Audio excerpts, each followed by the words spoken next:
You were never meant to hear this. The story you are about to step into is not written in the history books, not carved into the monuments of southern estates, not whispered in classrooms. It was buried because the truth was too corrosive, too disruptive, too dangerous to the illusion of control that America was built upon. But tonight, you will hear it. And once you do, you will never unhear it. Mississippi, 1869. The Riverside Mansion stood like a white cathedral of power, its columns gleaming like fangs against the sky. Inside, a celebration thundered, the kind of wedding where wine flowed like rivers and laughter masked centuries of cruelty. Guests raised glasses boasting of cotton yields and fortunes, while chandeliers dripped with false purity. But what they didn't know was that their last meal was already simmering in the kitchen below. A wedding feast that would turn into a funeral. A banquet that would leave 17 corpses sprawled across velvet carpets, their mouths frozen in grotesque masks of agony. And at the center of it all, one woman, a cook, a slave. Her name was Celia. She was invisible to them, the way all the enslaved were invisible. Hands that fed, backs that bent, voices that were never supposed to matter. But in her silence, Celia had been listening, learning, watching the way the family devoured her dishes without ever asking the cost. She had inherited more than recipes. She carried knowledge passed from Africa, whispered by women who had been chained but never broken, secrets about roots, herbs, powders that could heal or destroy. And on that night, she decided that her knowledge would speak louder than their bloodlines. You've been told that power belongs to the colonels, the planters, the ones with wealth and paper deeds, but that's a lie. Power belongs to whoever controls what goes inside the body, what turns sustenance into salvatio, or into death. Celia understood this truth. And the night she placed those plates on the banquet table, she rewrote the law of ownership itself. No longer was she property. No longer was she their servant. In that instant, she became executioner. Judge. History's shadowed hand. This is not just the story of a slave's revenge. This is the story of how an entire system was poisoned from within. And as you hear it, you must ask yourself, what else have you been fed that tastes sweet, but was always meant to kill you? The Riverside Mansion looked immaculate from the outside, whitewashed walls, perfumed gardens, the illusion of refinement. But like every empire, its beauty was only camouflage. Inside, rot spread through every corridor, not of wood or stone, but of the human soul. Colonel James Riverside ruled his land with a cold mathematical cruelty. His voice was law, his will the chain that bent hundreds of lives into silence. To the guests at his table, he was a gentleman. To the enslaved who worked beneath his shadow, he was the architect of their living tomb. But it was not the colonel alone who carried this sickness. His son, Addison, embodied a newer, more dangerous breed of tyranny. Youthful, reckless, sadistic. He didn't carry the discipline of the old guard, he carried hunger. A hunger to test the boundaries of cruelty, to experiment with suffering as if it were a game. When he looked at Celia's kitchen, he didn't see labor, craft, or genius. He saw prey. And when his eyes fell upon her children, the fragile light of her world, he saw only toys. Slavery was more than chains. It was a psychological system, a cage built inside the mind. The overseers spoke often of discipline, of order, as if the plantation were a well-oiled machine. But every rule was designed to fracture human dignity, to reduce a mother to silence, to train a father to bow. When power becomes absolute, cruelty becomes casual. It stops being punishment and becomes play. And on the riverside fields, cruelty was a daily performance, rehearsed and perfected. Celia had long believed that her usefulness as a cook was protection. She fed their guests. She upheld their reputation. She believed that as long as her food kept their empire shining, her family might be spared the worst of its violence. But power does not protect. It consumes. And one October afternoon in 1868, when her children vanished into the smoke of a burning barn, Celia learned the truth. The illusion shattered. The plantation was not a kingdom where she could negotiate safety. It was a battlefield where her family was already marked for sacrifice. That day, something in her died, and something else awoke. A hunger far greater than Addison's childish cruelty, a hunger far sharper than the Colonel's cold control. Celia's hunger was older, darker, patient as the roots buried beneath Mississippi soil. She no longer dreamed of survival. She dreamed of justice. And justice, when it finally comes, always wears the mask of inevitability. Night fell heavy on Riverside after the fire. To the guests, the death of Celia's children was barely a footnote, a tragic accident spoken of in passing with the same indifference as a drought or a broken fence. To Celia, it was the erasure of her entire universe. 3 small bodies laid in the dirt, hidden under rough boards, 3 voices silenced in a blaze lit by cruelty, and yet she did not collapse, not in the way her captors expected. Grief, in the world of the enslaved, could not be a luxury. It had to harden into something else. Celia's cabin became a tomb of silence. Samuel, her husband, tried to hold her, tried to whisper of starting over, of having more children. But Celia no longer belonged to that future. The part of her that cooked for survival, that dreamed fragile dreams, that believed in the illusion of protection, that part had died in the fire. What remained was a woman shaped by something older, something passed down in whispers and shadows. Because Celia had not just inherited recipes, she had inherited a lineage of power that white America never wanted to acknowledge. Mama Ruth, the old cook before her, had spoken of it in riddles, herbs that healed, roots that lulled men into sleep, seeds that stole breath from the lungs, plants that grew only where death had kissed the soil. To the Colonel, it was superstition. To Celia, it was scripture. Knowledge smuggled across oceans, guarded by women whose names had been erased, but whose power could not be chained. And now, that power called to her. Each night, when the plantation sank into silence, she slipped into the swamps. The moonlight guided her hands to roots blackened with history, to leaves Mama Ruth had warned were never to be touched without purpose. She harvested them carefully, whispering her children's names into the soil, as if calling them back through the veins of the earth. The kit's hen became her altar. To others it smelled of spice and smoke. To Celia it was the forge of vengeance. Each simmering pot, each pinch of seasoning, each hidden vial tucked into the folds of her garments was part of a scripture she alone could read. She was no longer merely cooking meals, she was writing destiny onto the plates of her oppressors. And destiny, once written, is impossible to erase. By the time the ashes of the fire settled, life at Riverside had already moved on. The Colonel's wife busied herself with fabric swatches and lace, preparing for the wedding of her eldest daughter. Guests arrived weeks early, wagons heavy with gifts and gossip. The house bloomed with laughter, piano notes, and the tinkling of glass. To outsiders, Riverside seemed untouched by tragedy. But inside the kitchen, Celia worked like a shadow. Her face was steady, her hands obedient, her voice soft. No one saw the storm beneath her stillness. Grief had given her a new disguise, a mask carved from obedience. The Colonel's wife praised her pies, the guests admired her seasoning, and the young bride-to-be asked for her special cakes for the wedding feast. Celia nodded, bowing her head. She hid her eyes, because her eyes had become dangerous things.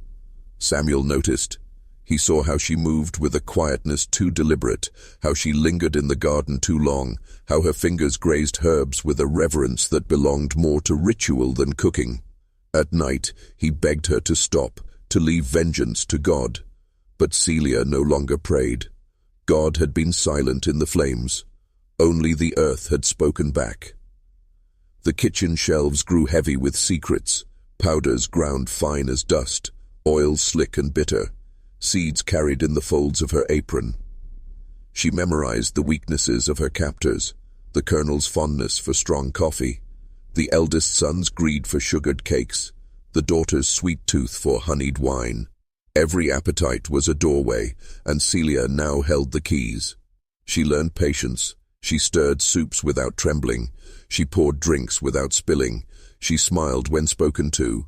Yet behind that stillness, she measured not time, but consequence. Vengeance was not a single act. It was a feast, one that must be prepared with precision. The wedding was set for midsummer, A grand affair meant to flaunt the wealth and power of Riverside.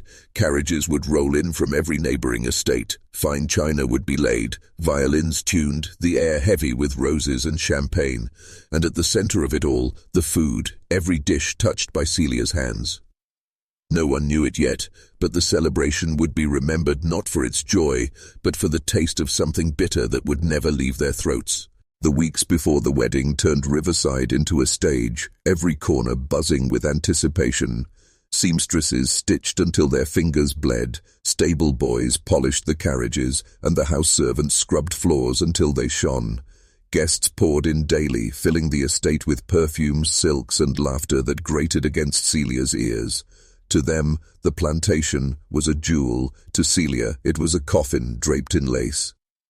She studied them quietly, each laugh, each indulgence. The colonel's daughter, the bride, floated through the house like a porcelain doll, spoiled and shallow, blissfully ignorant of the blood and ash her family thrived upon. Her brothers strutted with arrogance, boasting of their horses, their crops, their women. The colonel himself, swollen with pride, spoke of legacy, of southern glory, as if it had not been built on broken backs and stolen lives. Celia's mask never cracked. She smiled when the bride asked for more candied fruits, bowed her head when the colonel ordered her to prepare special meats, and listened silently as guests complimented her gifted hands. They praised her, never realizing those same hands had dug 3 graves in the dirt. At night, when the estate slept, she returned to her secret work. The powders had been sorted, the vials sealed. She tested mixtures on stray dogs near the swamp, learning which concoctions worked swiftly, which left the body trembling, which lingered in the blood long enough to disguise themselves as illness. She did not want chaos, she wanted precision. Each life she would take had to mean something, and so she began to decide. The colonel, of course, sat at the head of her list. His cruelty had lit the fire that devoured her children, but killing him alone would be too simple. His power was sustained by those around him, the wife who turned her head, the children who mocked, the guests who indulged without question. Vengeance demanded a wider circle. The wedding feast was her canvas. Every plate, every goblet, every sugared cake would be touched by her hand. But not every guest would die. No, some would be spared, forced to live with the memory, the taste, the knowledge that death had been served to them by the woman they had dismissed as nothing more than a cook. For vengeance to last, it could not only kill, it had to haunt. The morning of the wedding broke with unbearable brightness. Sunlight spilled over the whitewashed walls of Riverside, turning the plantation into something almost holy in its appearance. Carriages rattled up the dirt road one after another, delivering guests draped in silks and powdered wigs. Their laughter rang through the air, drowning out the memory of screams that once filled the same earth. To the outside world, Riverside was a palace of prosperity. To Celia, it was a theater built over graves. The bride was adorned in a gown imported from Paris, pearl white and heavy with embroidery, her veil falling like a curtain over a face too innocent to comprehend the soil she stood upon. Musicians tuned their violins in the parlor, the scent of roses and jasmine spilling through the halls. Servants scurried in every direction, carrying trays, polishing glass, bowing low before every guest. And at the center of it all, Celia in the kitchen, the quiet architect of fate. Her hands moved steadily, almost lovingly over each dish. Roasted meats glistening with herbs, pies bubbling with sweet fruit, cakes frosted into perfection. To the eye it was a feast for royalty, but beneath the surface lay her scripture, powders folded into sauces, oils brushed onto crusts, droplets hidden in wine. She worked with the precision of a surgeon, each choice deliberate, each portion measured. Some plates she left untouched, those who would survive, others she seasoned with her vengeance. Samuel lingered near the doorway, his face pale, his voice a whisper. "Celia, please. There's still time." But Celia did not answer. Her silence was sharper than a blade. He knew then that the woman he had married had been buried alongside their children. What stood before him now was something else, something the colonel himself had created. As the hour of the ceremony approached, the kitchen filled with heat, smoke, and the quiet hum of inevitability. Celia arranged the final platters, her movements graceful, almost ritualistic. She did not see the guests as people anymore. They were vessels, each carrying the arrogance, the cruelty, the blindness of a system that had taken everything from her. The bell rang. The feast was to be carried out. Trays were lifted, goblets filled, cakes unveiled. And as the first notes of the wedding march drifted through the halls, Celia wiped her hands on her apron, steady and calm. The stage was set. The wedding feast stretched across a table so long it seemed endless, draped in linen whiter than bone. Silver gleamed, candles flickered, and goblets overflowed with wine. The guests marveled, praising the abundance, their voices swelling into a chorus of arrogance. They toasted to love, to legacy, to the glory of Riverside. And they ate. The colonel, seated at the head, carved into the roasted lamb with the pride of a king. His sons boasted of their horses between mouthfuls of pie. The bride, delicate behind her veil, giggled over sweet cakes, her fingers sticky with sugar. Guests clapped, laughed, leaned back in their chairs with the fullness of wealth. But Celia did not sit among them. She moved silently at the edges of the room, pouring wine, clearing plates, refilling bowls. To the guests, she was invisible, a shadow with skilled hands. Yet behind her mask, her eyes tracked every swallow, every sip, every morsel consumed. She knew who had eaten which dish, who had taken the sugared cakes laced with bitterness, who had drunk too deeply from the goblets brushed with oil. At first, nothing. Only laughter, the tinkling of glass, the clatter of silver. For a moment, even Samuel, watching from the doorway, believed perhaps nothing would happen. Perhaps it was all superstition, a cruel fantasy Celia had conjured to survive her grief. Then the first cough. A guest, a wealthy planter from the neighboring county, pressed a hand to his throat, his face paling. He reached for his goblet, only to spill it across the table. Another laugh, someone joked he had drunk too much, but then another cough joined his, deeper, more ragged. A woman gasped, her fork slipping from her hand as her body trembled. The music faltered. Celia's hands remained steady. She refilled a glass as if nothing were wrong. Her movements were calm, deliberate, while across the table, the first wave beat Egan. Guests shifted uncomfortably, their laughter breaking into uneasy murmurs. The colonel barked for order, his face reddening, but even as he spoke, his own throat tightened. Celia stood behind him, pouring his wine. Her reflection flickered in the silver of his goblet. He raised it, drank, and swallowed her vengeance whole. And in that moment, Celia finally allowed herself the smallest of smiles. The hall of celebration turned to a chamber of ruin. It began with coughs and trembling hands, but soon the sound grew into something monstrous. Chairs scraped back, goblets toppled, silverware clattered against porcelain as bodies convulsed. Laughter died in the throats of men who moments ago boasted of their wealth. The bride's veil slipped from her head as she clutched her stomach, her face twisted in confusion and terror. One by one, the guests began to fall. Some slumped in silence, their lips blue, their eyes glassy. Others writhed in agony, their voices choking out cries for help, prayers to a god who would not come. The music had stopped entirely, but the air was filled with a new rhythm, the rhythm of panic. The colonel staggered to his feet, his hands gripping the edge of the table as though strength could hold him steady. What is this?" he roared, his voice breaking into a cough that splattered wine-red saliva across the linen. His wife screamed, rushing to his side, only to collapse herself, her body quaking as poison ran its course. And still, Celia moved among them, calm, measured, the quiet conductor of their suffering. She offered water to one guest, only to watch him choke upon it. She steadied a chair for another, just as his body gave way. No one suspected, not yet. They were too consumed by fear, too certain that sickness had swept the feast. Samuel stood frozen in the doorway, torn between horror and awe. He had begged her to stop, yet as he watched the masters of his misery crumble, a forbidden thought burned inside him. Was this justice or damnation? The colonel's eyes, wild and bloodshot, found Celia at last, his voice cracked with fury. You witch! The word cut through the chaos like a blade, but Celia did not flinch. She met his gaze with a stillness so profound it chilled him more than the poison, for in that silence here stood. This was no accident. This was his legacy, devouring him from within. The hall shook with screams, plates shattered, fine linen soaked in wine and bile.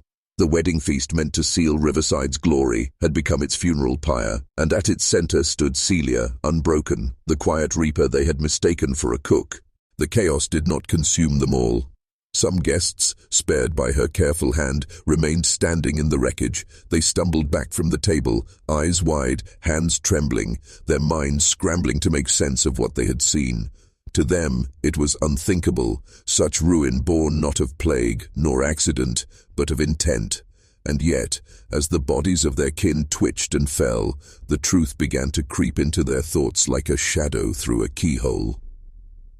Whispers rose above the groans of the dying. Poison. The word slid from tongue to tongue, carrying terror with it. Men who moments ago bragged of their estates now clutched at their throats, demanding water, demanding salvation. Women screamed, holding lifeless bodies, their gowns stained not with wine, but with death. Eyes turned. Celia stood at the edge of the room, her apron spotless, her face unreadable. She did not run. She did not cry. She watched. That stillness was her undoing. In a world where grief was meant to bow, to weep, to plead, her silence was louder than any scream. The colonel, pale and shuddering, pointed a trembling finger. "It's her," he rasped, his voice wet with poison. "The cook. She's done this." A murmur of agreement rippled through the survivors. It was too simple, too convenient. Who else but the enslaved cook could lace every dish, touch every goblet, move unnoticed through every corner of the feast? Their eyes, red with fear, fixed on her with something darker than suspicion. Hatred. Samuel stepped forward, his voice breaking. "No, she wouldn't." But even he faltered, for in her eyes he saw no denial, no pleading, only the quiet fire of a woman who had chosen her path long before this day. The colonel's daughter, her wedding gown smeared with vomit and blood, shrieked like a wounded animal. "Hang her! Hang the witch!" The survivors surged as one, fear twisting into rage. Some fled, to fetch ropes.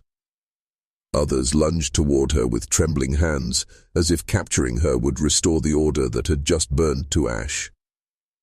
And still, Celia did not move. For what is there to fear when you have already buried everything you love? They dragged her from the hall like a trophy, their hands clawing at her arms, her hair, her clothes. The survivors, frantic and trembling, needed someone to hold, someone to punish, someone to bleed for the ruin that had swallowed their celebration.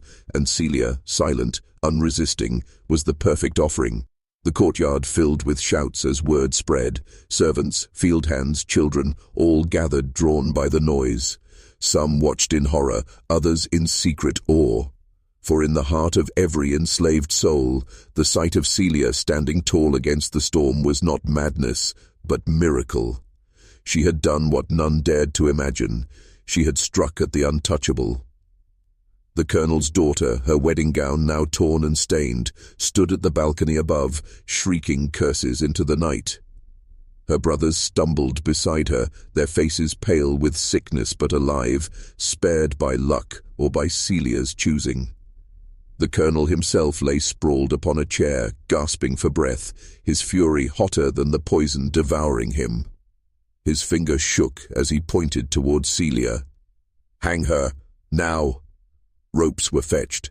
A tree in the yard, one that had once been a resting place for children's games, now became the chosen gallows. The crowd swelled, restless, feeding on its own frenzy. To them, justice was not enough. Spectacle was required. Samuel forced his way forward, desperation breaking his silence. "Please, she lost her children. You know what he did. You know what she suffered." His words cracked like dry wood. But the mob did not care for reasons. They cared only for vengeance, the kind that erased their terror by turning it upon another. Celia's gaze found Samuel's. For a moment the mask slipped, and in her eyes he saw something softer, a farewell. Then it was gone, replaced once more by that calm, unshakable fire. They bound her wrists. They shoved her forward. She did not fight. She did not beg. With every step she seemed taller, as though the weight of the rope was lighter than the weight she had carried her entire life. The tree loomed above. The rope swung like a pendulum, waiting, and as they prepared to lift her, the night air shifted. A silence fell, heavy and unnatural, as though the earth itself was listening. The rope was thrown over the branch, coarse and frayed, its fibers dark with old stains. This was not the first time it had been used, and the crowd knew it would not be the last. The mob surged closer, their voices rising into a single demand. Hang her! Hang the witch! Celia stood beneath the tree, her wrists bound, her shoulders straight. To anyone else, the noose was terror, finality. But to her, it was only another fire, another attempt to erase her. They had already taken her children, her name, her future. What more could death steal? The colonel, half slumped in his chair, coughed violently, bile staining his lips. His voice cracked as he shouted across the courtyard. Make her suffer. She poisoned my house. She cursed my family. But his words wavered, drowned beneath his own weakness. Every gasp he drew was another proof that Celia's vengeance had already claimed him.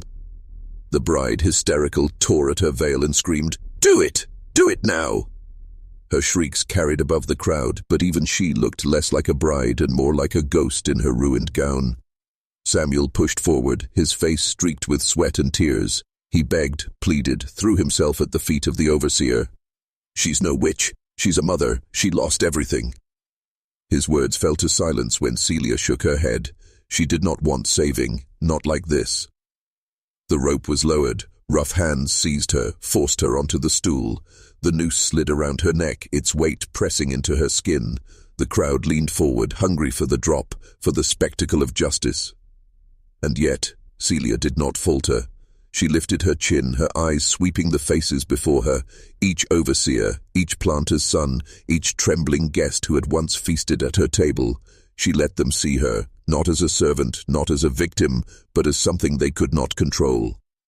A murmur rippled through the crowd, something unsettled them. For in that moment, Celia did not look like prey. She looked like judgment. The overseer's hand gripped the rope. The stool wobbled beneath her feet. And then, silence. Heavy, unnatural, as though even the night itself held its breath.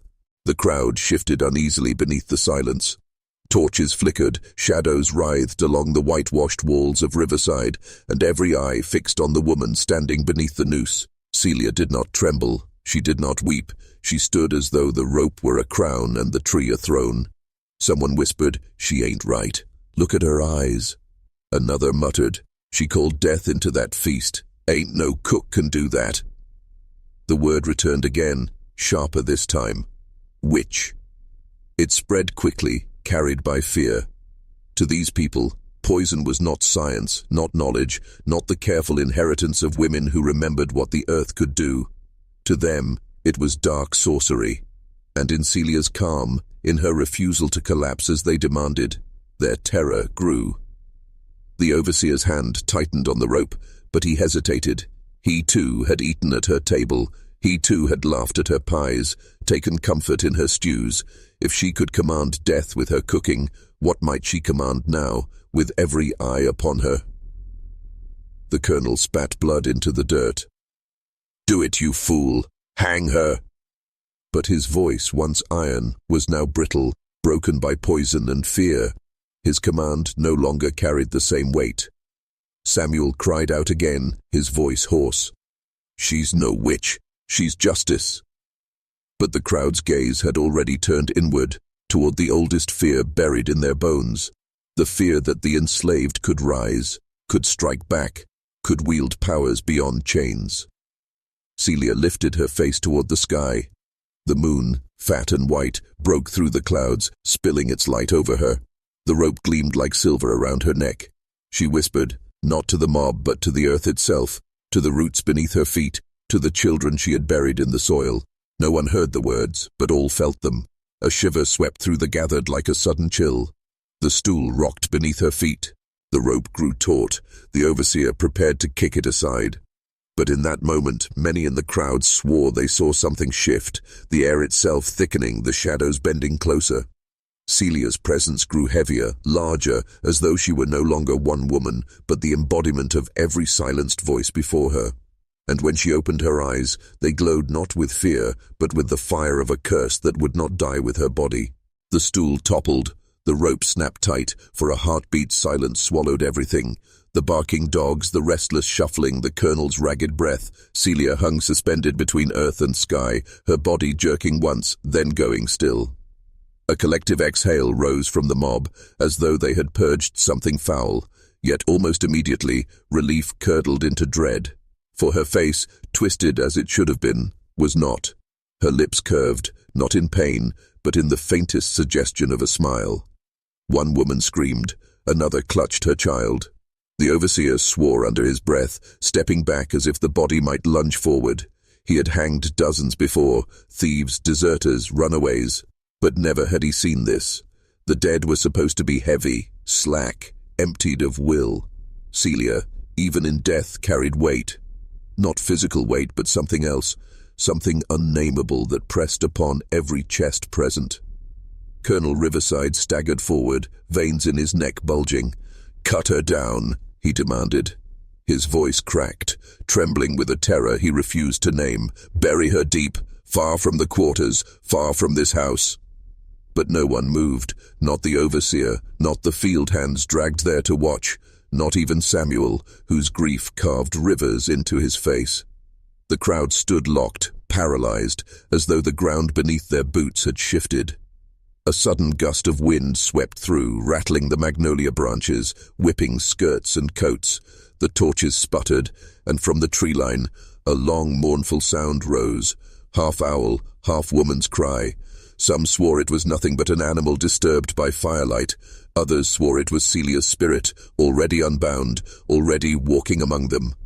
The colonel's voice cracked again, this time softer. "God have mercy." But mercy had already abandoned Riverside. That night, every man, woman and child who had stood beneath that tow, carried something home with them, a memory they could not shake, a vision they could not explain. And when sleep finally came, it brought no peace, only dreams of kitchens filled with smoke, of silver platters heavy with poisoned feasts, of Celia's smile beneath the noose. The body swayed gently, like a pendulum marking the death of one world and the beginning of another. And for the first time, they realized, they had not silenced her, they had unleashed her. The days that followed her hanging were not days at all, but a slow unspooling of dread. The air on Riverside Plantation grew heavy, clinging like damp wool. Men wiped sweat from their brows even in the cool of morning, while the women whispered of strange sounds that slid through the quarters at night. The first sign came in the fields. Cotton, once thick and lush, yellowed overnight. Bolls shriveled before they could be picked, their shells brittle, hollow, useless. The overseer cursed the soil, the rain, the laborers, but none of it mattered. It was not weather that had changed. It was something deeper, something unseen. Then came the sickness. Children woke screaming, clutching their stomachs, as if invisible hands twisted their insides. Their mothers boiled herbs, prayed over them, and wept when the fevers did not break. Men strong as oxen faltered in the fields, dropping tools from trembling hands. One by one they collapsed, eyes rolling white, as if struck by some unseen pestilence. And in the great house, the decay was no less cruel. Colonel Riverside's sleep fractured into jagged fragments, each dream haunted by Celia's face beneath the rope. He would wake gasping, drenched in sweat, clawing at his throat as if a noose had tightened there. His wife, pale and trembling, swore she smelled smoke each night in the kitchen, though the hearth was cold. Servants refused to enter after dark, whispering of footsteps on the stairs when no one climbed them. The silver remained polished, but every meal carried an aftertaste of ash. Meat spoiled in the pantry, bread turned hard within hours, and milk curdled before it could be poured.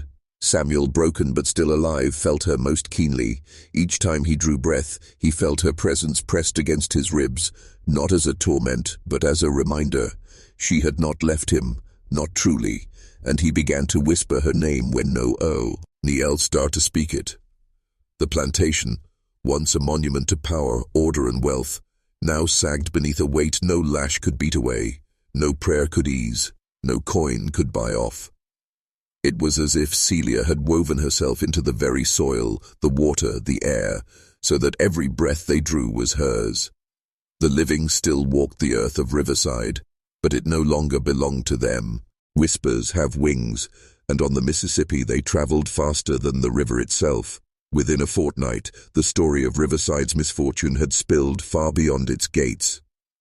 Traders spoke of it in taverns, stevedores carried it downriver, and field hands passed it from mouth to mouth like contraband scripture. They called it the Curse of Celia. The tale shifted with each retelling, yet its heart remained the same, a woman wronged, a family poisoned, a smile that lingered even in death. Some swore her ghost walked the cotton rows at dusk, her shadow bending stalks, though no wind stirred. Others claimed she appeared in the kitchens, her hands moving as if stirring an invisible pot, the air thick with the phantom scent of burnt sugar. On neighboring plantations, fear sprouted like weed among the rows of corn. Men who had jeered at her hanging now spit 3 times when they passed under trees. Women pressed charms into their children's palms, muttering prayers to saints and spirits alike. Overseers kept tighter watch, but even their whips cracked with less confidence, for in the silence after, they swore they heard her laugh. Merchants hesitated to ride past Riverside. Horses balked at its gates, shying from shadows only they seemed to see. Letters arrived at the colonel's house from distant cousins, polite in tone but sharp in intent, offers to buy parcels of land before the soil spoiled entirely. And then came the preacher, a wiry man with fire in his eyes. He stood in his pulpit miles away and declared, "The sins of Riverside rise like smoke into heaven. That place is cursed, marked by the blood of the innocent." His congregation gasped, but none contradicted him. For by then, too many had heard the same accounts, had woken from the same dreams. Yet even as her legend grew, her presence remained sharpest where she had lived and died. Samuel felt her most intense, the quiet moments when the wind rattled through the magnolias, or when moonlight carved pale stripes across the fields. To him, it was not a curse. It was justice, finally unfolding in the language of the unseen. Still, justice carried a heavy cost. The living, innocent and guilty alike, found themselves bound in a net no one could untangle. And as the story of Celia spread, so too did the unease, until her name itself became a shadow, whispered but never shouted. Because everyone knew, to speak her too loudly was to invite her near. Colonel Riverside had once scoffed at superstition. To him, fear was a tool, religion a leash, and death a final silence. But after Celia, his certainties unraveled thread by thread. His wealth could not steady his trembling hands. His authority could not silence the cries in the night. And so, stripped of reason, he turned to desperation. First came the priest, a solemn man in black robes summoned from Baton Rouge, who carried a cross heavy enough to choke an ox. He sprinkled holy water through the halls, chanting Latin until his voice cracked. Yet even as the words left his lips, the flames in the hearths guttered low, and the priest swore he saw shadows move against the walls, shifting in time with the name no one dared to speak aloud. He left before dusk, refusing the colonel's gold. Then came the root doctor, called in whispers from the quarters, an old woman with eyes pale as milk and hands like twisted branches. She spread powders across the thresholds, buried bottles in the garden, and muttered words in a tongue that carried the weight of oceans. But as she worked, her face drained of color. "She is not bound," the woman said, voice like gravel. "She walks free, and no charm can hold her." By dawn, she was gone.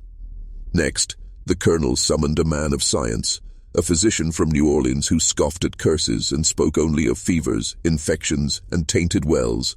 He bled the sick, burned herbs to purify the air, and prescribed mercury to the ailing.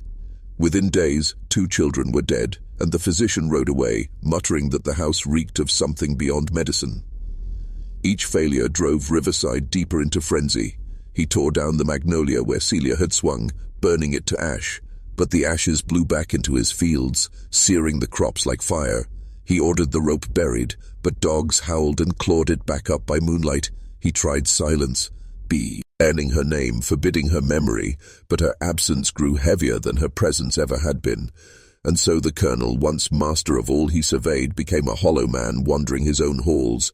His eyes sank deep into shadows, his lips cracked from sleepless murmurs, and his heart beat not with authority, but with dread. For he understood at last, the curse was not in the soil, nor the air, nor even the bloodlines. The curse was Celia herself, and she had chosen to stay. The house grew quieter by day, but at night it became a cage of whispers. The colonel, once a man of iron routines, no longer trusted the silence. He lit every lamp, burned every candle, yet shadows still gathered in the corners like conspirators. It began with the mirrors. One evening as he shaved in the washroom, his hand froze mid-stroke, for in the glass, the face behind him was not his own reflection, but hers, Celia. Her head tilted, rope burns circling her neck like a black necklace. She said nothing, only smiled faintly, the same smile she wore beneath the noose. When he spun around, the room was empty. He smashed the mirror with a trembling fist, but glass could be replaced, and the next pane showed her just the same, always behind him, never before him. Then came the dreams. He would wake, drenched in sweat, the sheets tangled around his legs like vines. Each time her presence lingered, sometimes seated at the foot of his bed, sometimes standing in the doorway, her gaze fixed and unblinking. He could not remember the words she spoke, only that when he woke, her voice still coiled in his ear like smoke. But the worst was the breath. One night, long after the household had stilled, the colonel sat alone at his desk, head bowed over a glass of brandy. His hand shook so violently the amber liquid rippled, and then he felt it, warm, slow, deliberate, brushing the hair at his temple, the unmistakable sensation of breath. A whisper followed, soft, almost tender, but cutting as a blade. "Still hungry, Colonel?" The glass shattered on the floor. He leapt to his feet, overturning the desk, but there was nothing, only the weight of her words echoing in the hollows of his chest. Sleep abandoned him entirely after that. He prowled the halls like a prisoner, muttering, clutching at crucifixes, pressing his palms over his ears to block out the voices that would not sit still.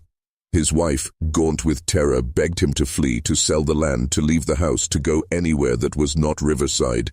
But he knew deep down it would make no difference. For Celia was no longer bound to a place. She was bound to him. By the spring of 1867, Riverside had become a house no longer fit for the living. The walls held up, the roof did not leak, yet something inside had rotted beyond repair. The servants were the first to vanish. One by one, they slipped away under cover of night, abandoning their meager belongings rather than remain a day longer. Those who stayed only long enough to whisper confessions spoke of doors slamming on their own, of footsteps pacing above their heads when the upper floors were empty, of lullabies sung in the dark by a voice not of this world. Children fared the worst.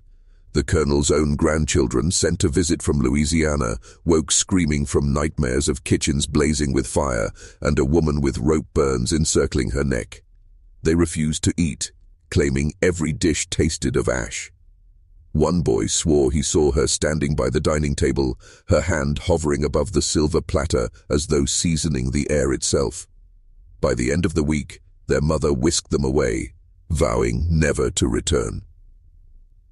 Even the animals recoiled. Horses reared and screamed when led near the house, eyes rolling white. Dogs refused to enter the kitchen, growling at empty corners until their throats bled. Chickens lay broken eggs, slick with rot.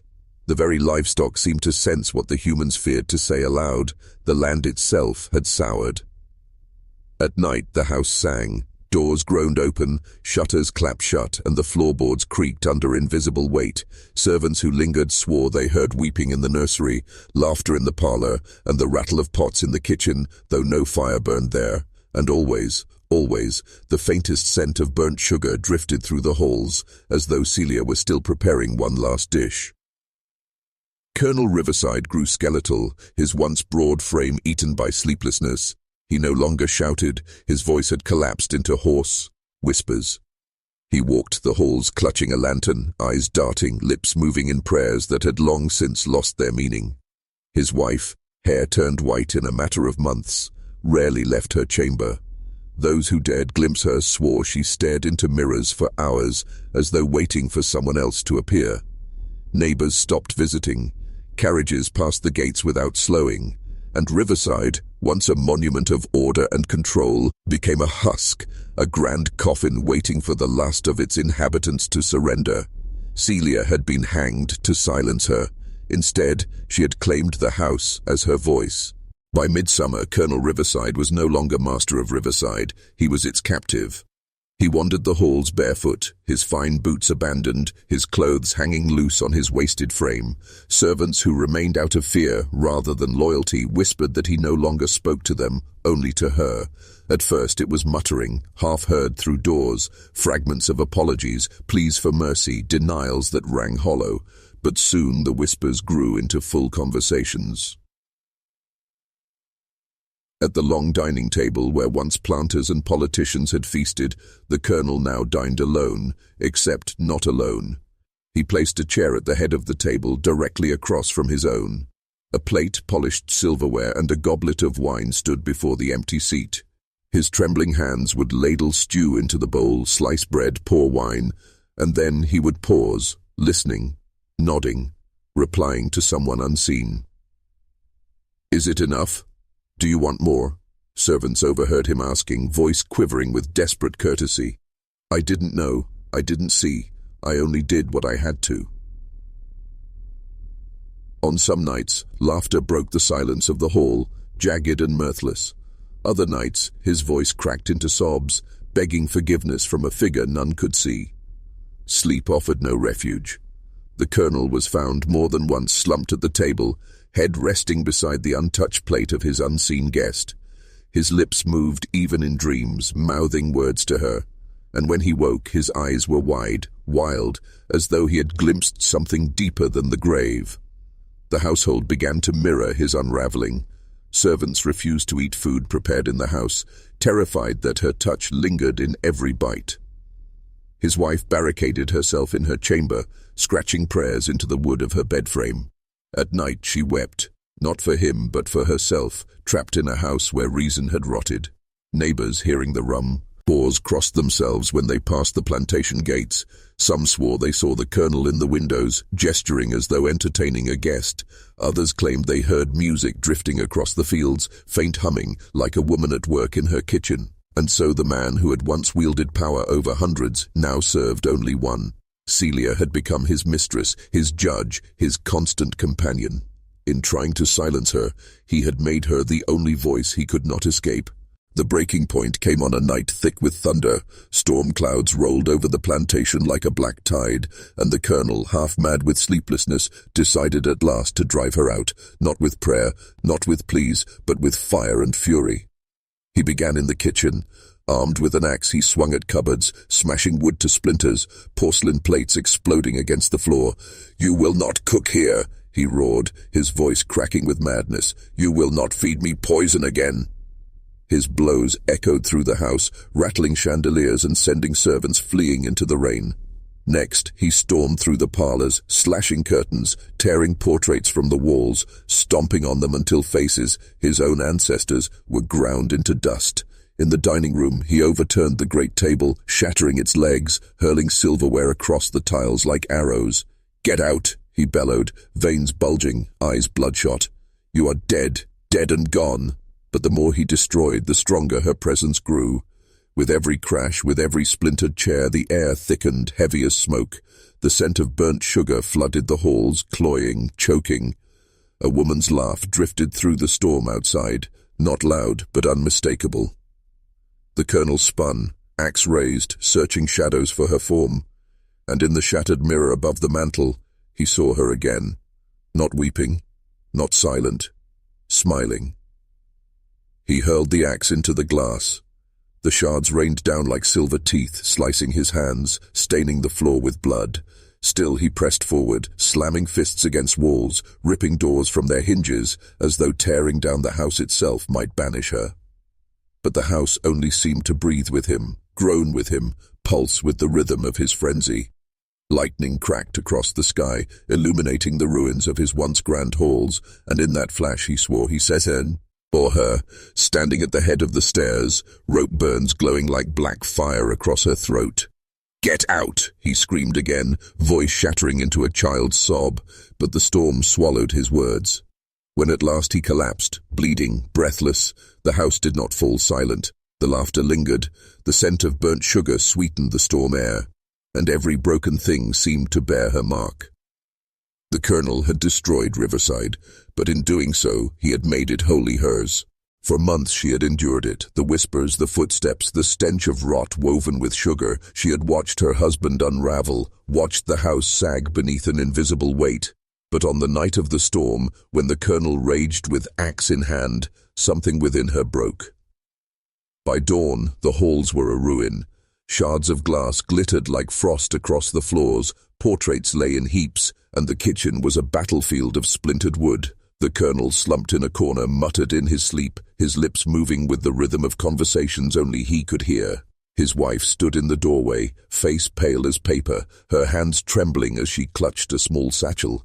She had packed it in secret during the night, only a Bible, a rosary, a change of clothes. She knew she would not return. For weeks she had heard Celia as well. At first, faint, barely more than a breath. But lately the voice had grown clearer. It had whispered while she prayed, had hummed as she brushed her hair, had murmured from the cradle where no child lay. She told herself it was grief, madness, imagination. But when she looked in her mirror and saw Celia's reflection where her own should be, she knew. Riverside was no longer her home, it was Celia's. She descended the stairs, skirts brushing past broken furniture, past scorched walls, past the stench of spilled wine that clung like blood. The servants had already fled. Those who remained were shadows of themselves, hollow-eyed and waiting for release. She did not look back as she passed them. At the great front doors, she paused. For a heartbeat, she thought she heard laughter above her, soft, patient, almost mocking. Her breath caught. She whispered a single plea, "Spare me." The air answered with silence. She stepped outside. By the time the sun lifted over the magnolia grove, a carriage clattered away from Riverside, bearing its mistress, into exile. Neighbors would whisper that she abandoned her husband, that she had fled madness rather than share it. But in her heart, she knew the truth. She had not abandoned him. She had left him to Celia.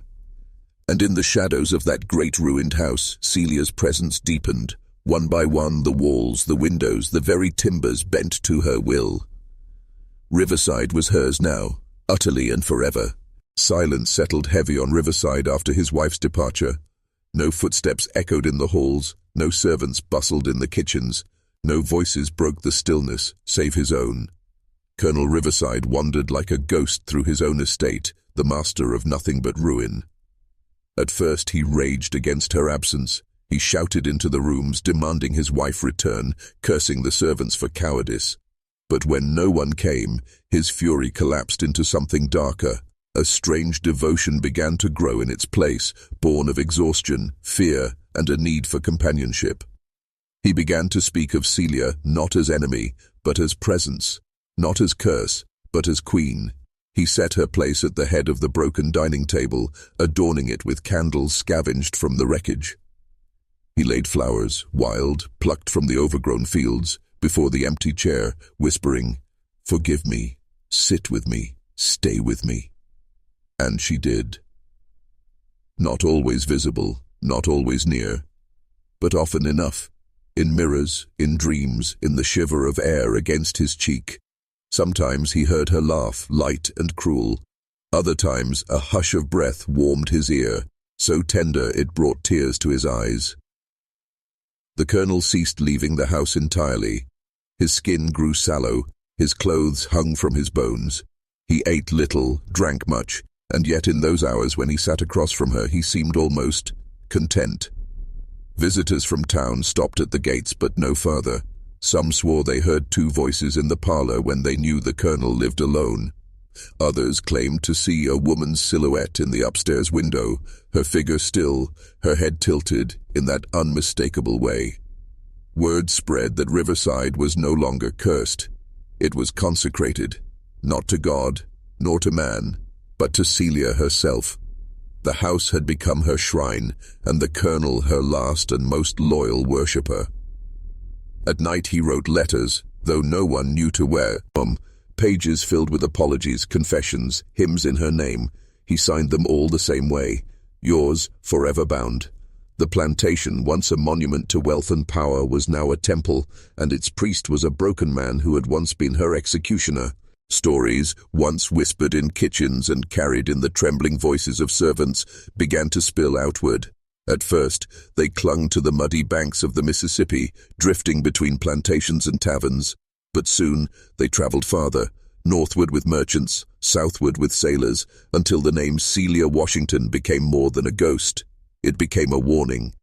Riverboat gamblers swore her shadow sat with them at the table, her laughter rustling their cards. Preachers thundered from pulpits about the dangers of vengeful spirits, but in hushed corners, those same men admitted that perhaps Celia was no demon. Perhaps she was justice itself, dressed in the garments of wrath. Sailors on the Mississippi spoke of her as if she were a goddess of the river. They claimed she walked on the fog at dawn, her dress trailing over the water like smoke. If a man spoke her name with respect, the river ran calm. If he mocked her, his boat would list, his cargo spoiled, his sleep broken by nightmares of fire and poison. In New Orleans, she was painted not as a servant, but as a queen of the underworld. Voodoo practitioners whispered her into their rituals, laying out plates of food for the cook who had turned meals into weapons. In the language of the oppressed, she became more than memory. She became myth. And yet, every myth has two edges. To the enslaved, Celia was hope, the proof that the powerful could fall, that justice could rise from the kitchen and set fire to the master's house. But to the masters, she was terror incarnate, a reminder that loyalty was always fragile, and that the hands which fed them could one day serve death instead. The Riverside mansion, now abandoned by servants and avoided by kin, stood as her shrine.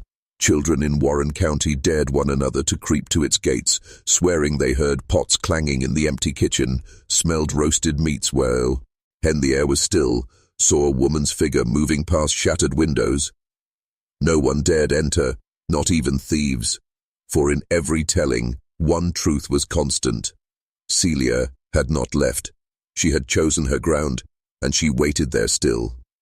The world had buried her story in silence once, but silence could not contain her. Celia had become too large, too dangerous, too necessary. The legend of Celia Washington no longer lived in whispers. It lived in codes. Across Mississippi fields and Louisiana swamps, enslaved men and women wove her name into songs. To the overseer's ear, they were harmless work chants, but to those who understood, the lyrics were maps of survival, promises of vengeance, prayers for freedom. "Don't eat at the master's table," one verse warned. Another murmured, "The cook stirs more than stew." These words carried her name without ever speaking it aloud. Celia had become language itself, a cipher against power. At clandestine gatherings, far from the eyes of masters, her tale was retold not as tragedy, but as triumph. They spoke of the cook who would not bow, who weaponized the very act of service, who turned subjugation into uprising. Her hands, once forced to labor, had rewritten destiny. Even those who had never seen her face swore they felt her presence. A sudden shiver when stirring a pot, a flicker of heat when tasting stew. Mothers taught their daughters never to forget her, never to underestimate the power hidden in the ordinary. Fathers told their sons that justice, though silent, was always waiting in the kitchen's shadow. Celia's myth seeped into rebellion. In the dark, when men conspired to flee or to fight, They invoked her name as a talisman. "Remember Celia," they whispered, and courage flared. But courage, to those who owned the land, was the seed of fear. Masters banned gatherings, broke drums, punished songs. Still, Celia's story endured. The more they tried to crush it, the stronger it became.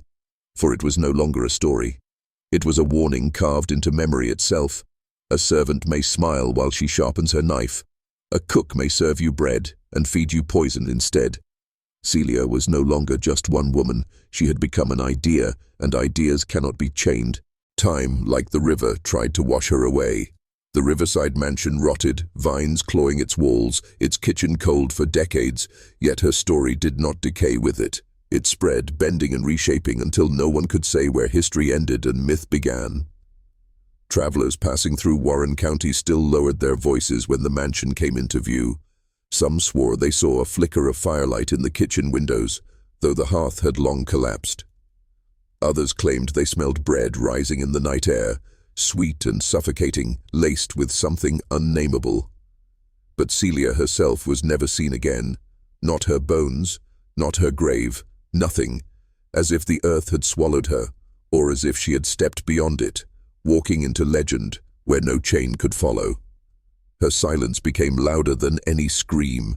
In it, the oppressed found strength. In it, the masters found dread. A silence that said, "I am still here. I have not finished." And so, Celia Washington remained suspended, not a ghost, not merely a memory, but a force. A reminder that the smallest flame, lit in the darkness of a kitchen, could devour a dynasty. That poison, once poured, could not be undone. That the powerless, once awakened, could never again be silenced.